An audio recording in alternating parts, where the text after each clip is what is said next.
So today we are reading Genesis 1 through 3. And I don't know about in your guys' Bibles or whoever's watching this Bible, if you have the same one as mine, it is about 3 pages. So I'm going to be reading it now, and then right after it, I'm moving to the Bible study part. In the beginning, God created the heavens and the earth was formless and empty, and darkness covered the deep waters. And the Spirit of God was hovering over the surface of the waters. Then God said, "Let there be light," and there was light. And God saw that the light was good. Then he separated the light from the darkness. God called the light day, and the darkness he called night. And the evening passed, and the morning came, marking the first day.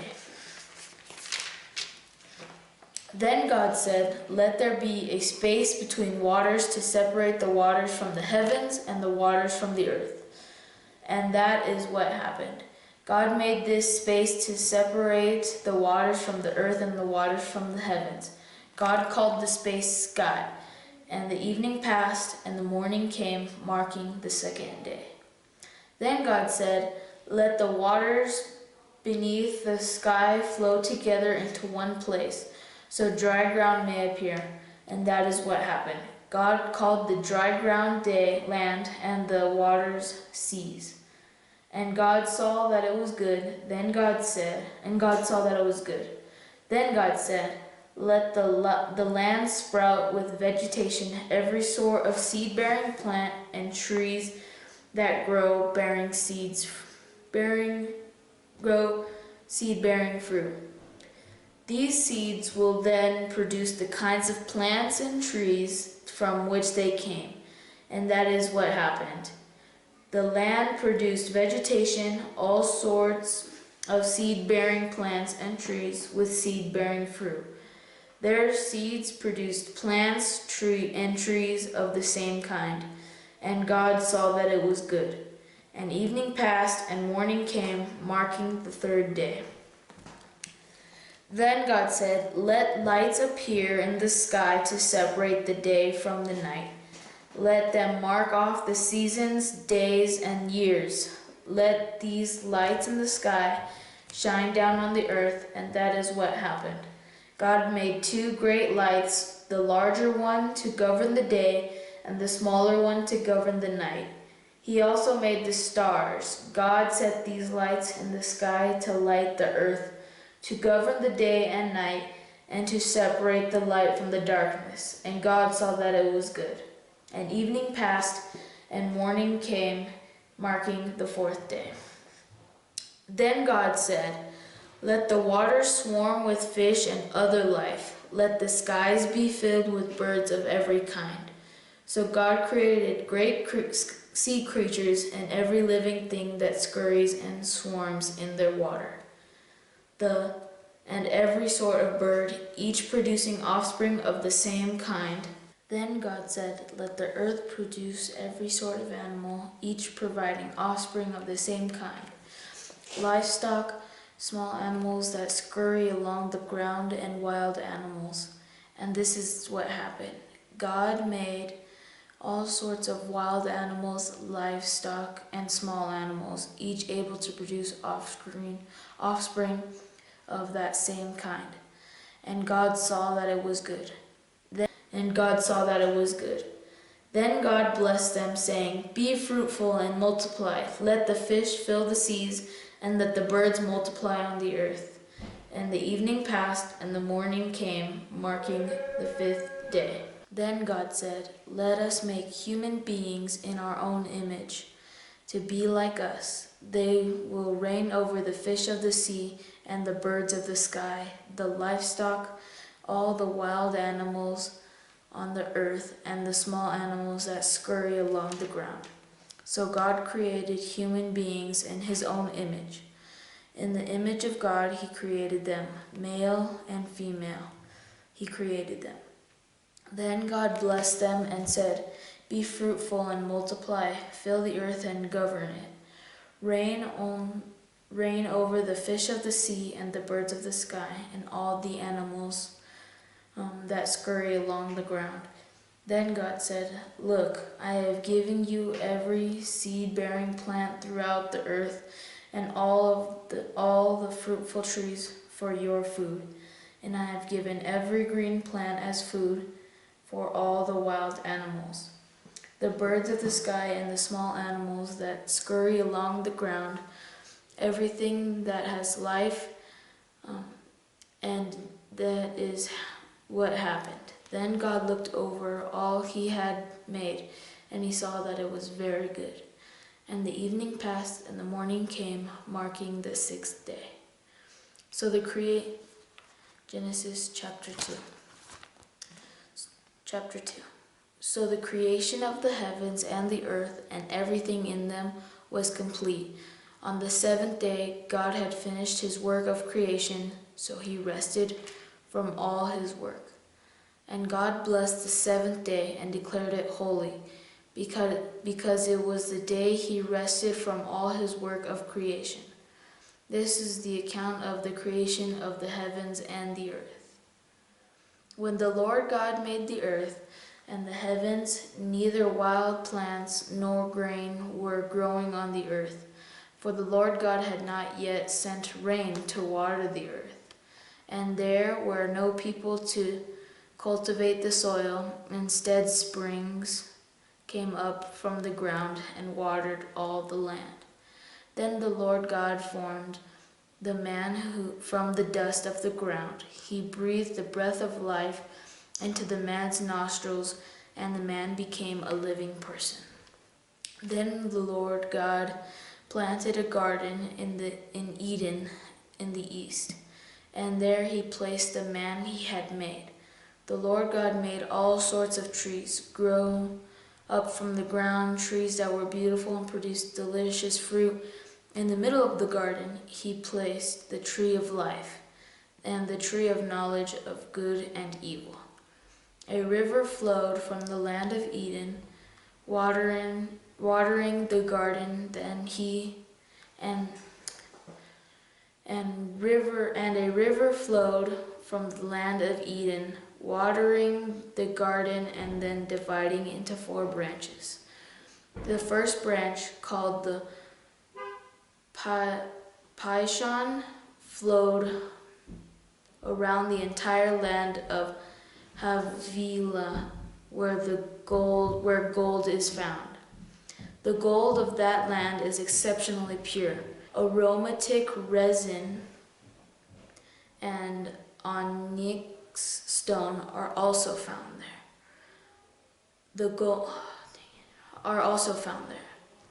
The second branch, called the Gihon, flowed around the entire land of Cush. The third branch, called the Tigris, flowed east of the land of Ashur. The fourth branch is called Euphrates. The Lord God placed a man in the Garden of Eden to tend and watch over it. But the Lord God warned him, "You may freely eat the fruit of every tree in the garden, except the tree of knowledge of good and evil. If you eat this fruit, you are sure to die." Then the Lord God said, "It is not good for a man to be alone. I will make a helper who is just right for him." So the Lord God formed from the ground all the wild animals and all the birds of the sky. He brought them, and the man to see when he would call them. And the man chose a name for each one. He gave names to all the livestock, all the birds of the sky, and all the wild animals. But still there was no helper just right for him. So the Lord God caused a man to fall into a deep sleep. While the man slept, the Lord God took out one of the man's ribs and closed up the opening. Then the Lord God made a woman from the rib, and he brought her to the man. "At last," the man exclaimed, "this one is bone of my bone, flesh of my flesh. She will be called woman, because she was taken from man." This explains why a man leaves his father and mother and is joined to his wife, and the two are united into one. Now the man and his wife were both naked, but they felt no shame. Chapter 3, Genesis chapter 3. The serpent was the shrewdest of all the wild animals the Lord God had made. One day he asked the woman, "Did God really say you must not eat the fruit from any of the trees in the garden?" "Of course we may eat fruit from the trees in the garden," the woman replied. It's only the fruit from the tree in the middle of the garden that we are not allowed to eat. God said, "If you must not eat it or even touch it. If you do, you will die."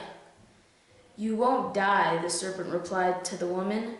"God knows that your eyes will be opened as soon as you eat it, and you will be like God, knowing both good and evil." The woman was convinced. She saw that the tree was beautiful and its fruits looked delicious, and she wanted the wisdom it would give her. She took some of the fruit and ate it. Then she gave some to her husband, who was with her, and he ate it too. At that moment, their eyes were open. They suddenly felt shame at their nakedness, so they sewed fig leaves together to cover themselves. Then when the cool evening breezes were blowing, the man and his wife heard the Lord walking about in the garden. So they hid from him. The Lord God among the trees, so they hid from the Lord God among the trees. Then the Lord God called the man. "Where are you?" He replied, "I heard you walking in the garden, so I hid. I was afraid because I was naked." "Who told you you were naked?" the Lord God asked. Have you eaten from the tree whose fruits I commanded you not to eat?" The man replied, It was the woman you gave me who gave me the fruit, and I ate it." Then the Lord God asked the woman, "What have you done?" And "The serpent deceived me," she replied. "That's why I ate it." Then the Lord God said to the serpent, "Because you have done this, you are cursed more than all animals, domestic and wild. You will crawl on your belly, groveling in the dust as long as you live. And I will hostility between you and the woman. And I will cause hostility between you and the woman, and between your offspring and her offspring. He will strike your head, and you will strike his heel." Then he said to the woman, "I will sharpen the pain of your pregnancy, and in pain you will give birth. And you will desire to control your husband, but he will rule over you." And to the man he said, "Since you listened to your wife and ate from the tree whose fruit I commanded you not to eat, the ground is cursed because of you. All your life you will struggle to scratch a living from it. I will grow thorns and thistles for you, though you will eat of its grains. By the sweat of your brow you will have food to eat, until you return to the ground from which you were made. For you were made of dust, and dust you will return." Then the man, Adam, named his wife Eve, because she would be the mother of all who live. And the Lord God made clothing from animal skins for Adam and his wife. Then the Lord God said, Look, the human beings have become like us, knowing both good and evil. What if they reach out, take fruit from the tree of life and eat it? Then they will live forever." So the Lord God banished them from the Garden of Eden, and he sent Adam out to cultivate the ground from which he had been made. After sending them out, the Lord God stationed mighty cherubim to the east of the Garden of Eden, and he placed a flaming sword that flashed back and forth to guard the way to the tree of life. And that's it for today. That's all our reading for today. And now I'm going to go move on to the Bible study part of this. Hey guys, thanks for staying for the Bible study extra at the end. So just before you saw, we read Genesis 1, 1 to Genesis 3:24. So now that we have read through those 2 pages, we're going to go through them and just see what happens. So for the first chapter and a little bit at the beginning of the second chapter, God created the entire heavens and the earth. And so, as you can see, it says, in the beginning God created the heavens and the earth. The earth was formless and empty, and darkness covered the deep waters. So there was, from what I'm understanding from this, there was nothing. It was just darkness and waters and everything. So then God just created light, and he said, let there be light. And God saw the light, and he saw that it was good. And that's what we see a lot. That's common in these next 2 chapters, that he saw that it was good and that it was great, probably for living, for anything that he created, it was good. And then there's also, you can just see, let the waters beneath the sky flow together in one place, so dry ground may appear. And this happened. God called the dry ground land, and the waters he called seas. So that was in the 3rd day he created the seas and the waters. And he also created vegetation. You can also see, and the evening passed and the morning came, marking the 3rd day. So you can kind of notice they're talking about every single day that's passed, there's always the evening and the morning. So like that. And then it also saw, and God saw that it was good. So it's talking about how God sees what he's created and it's good, and it just keeps going on right there. So yeah, and then in the second chapter, what I was looking at was making the man and the woman, and making Eden, the Garden of Eden. So it's kind of showing a geographical setting. Verse 10, and a river, starting at verse 10, Genesis 2:10. And a river flowed from the land of Eden, watering the garden and then dividing it into 4 branches. So those 4 branches, from knowing what I know in history and things in geographical settings, those are the 4 rivers. And I know that because there's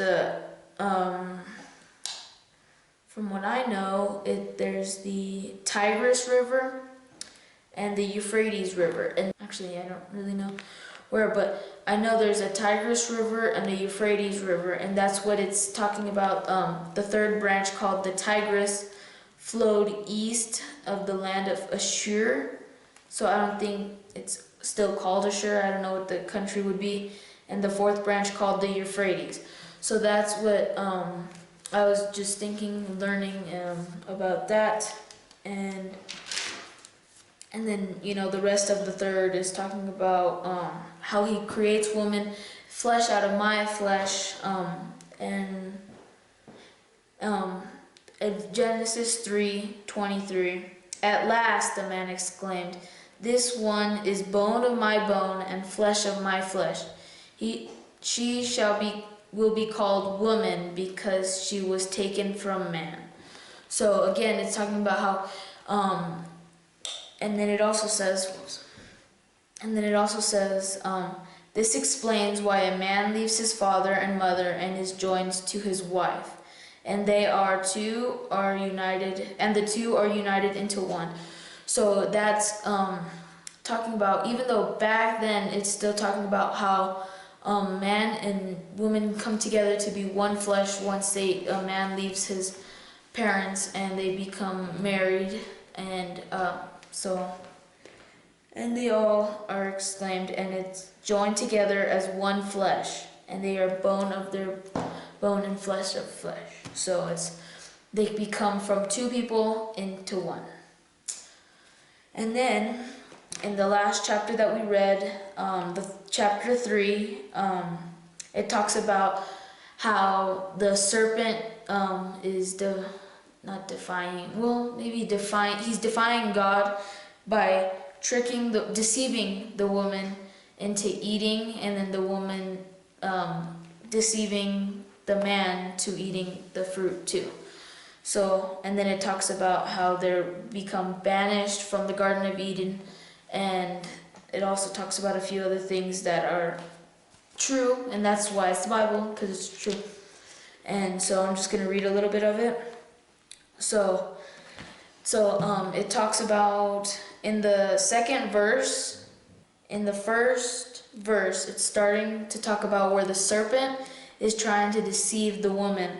And by that, he's saying, did God really say you must not eat fruit from any of the trees in the garden? So he's trying to think that, he's trying to make the woman think that she's not being able to eat anything. But then she comes back and says, of course we may eat of the fruits. Of course we may eat fruit from the trees in the garden. So she's saying that we can, or they can, and they can eat. The woman replied, and then she said, it's only the fruit from the tree in the middle of the garden that we are not allowed to eat. So there she's talking back to the serpent and saying that they're not allowed to eat just from that one tree. So I don't know exactly how many fruit-bearing plants there are, but I'm guessing there's like 200, and they could eat from any of them except for that one tree, and that's kind of, I don't know, because like if you had to choose from being able to go to every store in the world except for one, and then, it's kind of a deceiving, hard type of thing, and then, so after she says that they can eat anything except for one tree, the serpent says, or she says back, that we're not allowed to eat. God said, you must not eat it or even touch it. If you do, you will die. So she's also saying and quoting what God said not to eat it and why not to eat it. But and that's why he said you would die, because he knows that if you eat it, you would know good and evil, and you would truly be like them. And then the serpent says, by saying that they would die is by protecting them from knowing good and evil. So keeping them, I guess, not happy, but are safe and happy, I guess. And then the serpent says to come back, you won't die, the serpent replied to the woman. God knows that your eyes will be opened as soon as you eat it, and you will be like God, knowing both good and evil. So he's even saying you won't die, but God said you would die because your eyes would be open once you eat it. And so that's how he can kind of get back, and the woman was deceived right after that, because she says, the woman was convinced. So right there, the woman, that was it. She was convinced that it was good to eat. And so she saw the tree was beautiful and the fruit looked delicious. So even just letting it look delicious made her even tempted too. And so that's kind of what we have to be careful, because it's not necessarily a serpent that'll defy us or deceive us, but it's even something that looks good, like a new Xbox or a new PlayStation or whatever is new, or a new car even, or something like that. That looks good and it looks like it'll be prosperous and fruitful like the tree, but it actually is evil and it's defying God. So she ate it, and then it also affected the husband too, because she took of the fruit and ate it, and then she gave some to her husband who was with her, and he ate it too. So once that happened, it was kind of not necessarily downhill, but also kind of a downhill, because now their eyes were opened, And they felt shame for their nakedness, so they sewed fig leaves together to cover themselves, and they covered themselves. So right now they're already knowing that they're naked, and now God is looking and walking in the garden, and he finds out that they defied him. He already knows, but he's just probably just walking to make sure if they would tell the truth or not. And God said, and he called to the man, "Where are you?" And the man replied, "I heard you walking in the garden, so I hid. I was afraid because I was naked." And then God was talking about, "Who told you that you were naked?" And then he explains the whole story of how the wife that God gave him had him eat it, and so then he does a lot of things that are affecting now. So like he says to the serpent, "You will crawl on your belly, groveling in the dust as long as you live." So now all snakes are on their bellies, like you can see how a snake slithers and on its belly all the time. And then it also says, then he says to the woman, "I will sharpen the pain of your pregnancy, and in pain you will give birth. And you will desire to control your husband, but he will rule over you." So that's something that happens now too, in pregnancy and things like that. So that's also what happens. And then he also says to the man, "Since you listened to your wife and ate from the tree whose fruit I commanded you not to eat, the ground is cursed because of you, and your life will struggle to scratch the living from it." So it's kind of a struggle to create fruit now, but it's also not kind of a struggle because of modern things that we've made, like I guess tractors and things like that to water it and plant it. But still, from that day they had to start they had to actually plant and grow crops and things like that, because now they were in the good, they were in Eden, and they could have just eaten whatever they want without having to plant. But now, as it says, "So the Lord God banished them from the Garden of Eden, and he sent Adam out to cultivate the ground from which he had been made." And so that's also just saying that, so now Adam actually has to plant and they have to do everything. But what was also good was he didn't make sure that they would die. He kind of made sure they were good going, because in verse 21, "And the Lord God made clothing from animal skins for Adam and his wife." So instead of having fig leaves, they have animal skins, so it's a lot better. And so that's kind of how he made creation first and a little bit of the second, and then he talked about how he made the woman, and he commanded them not to eat of the fruit. And then in chapter 3 it's talking about how the serpent deceived the woman, and that's why we have to be careful, because even the little things that seem not as bad can also be bad. And so I hope you enjoyed this. Stay tuned for the next 364 days. And so in the next episode we will be going from chapter 4 all the way to chapter 7, I think we'll go. So I hope you had enjoyed this, and see you all later. Bye.